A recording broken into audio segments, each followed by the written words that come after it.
If you're looking for the basic steps on how to get started reverse sourcing for online arbitrage, this is what you want to do. You want to type in great value into Amazon, and you're going to find a bunch of listings that are great value products.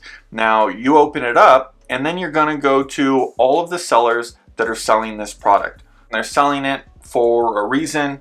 If they found this product, they probably found others that they're selling as well. Find a seller that has, give or take, between 50 and 500 reviews. Not too big, not too small. They're someone who's doing retail arbitrage, they're doing online arbitrage. They've been finding products, or else they wouldn't be selling them in their store.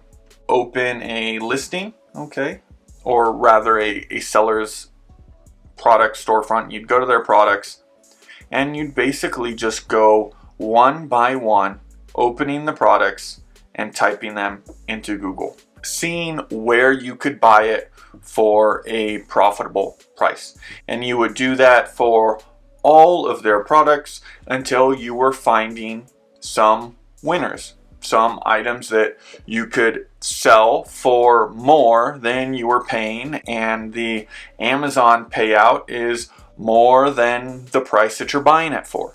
And you would do that for as many products as you wanted. Start at the top and go, at least the first page, maybe the second page, because then their products just get, less popular, the sales rank increases and that sort of thing. Make sure you're doing your due diligence on, will it be profitable? Will it sell? Are you gated in it? Can you sell it? And all those sorts of things. That is the general overview of reverse sourcing on Amazon.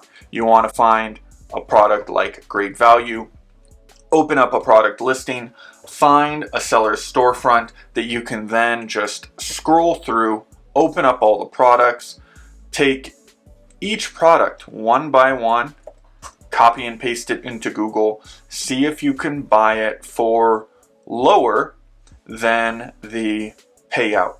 And just take the first page or two. That's really all you need to find if you can get this product for that price or not. So that's it. That's how you start reverse sourcing.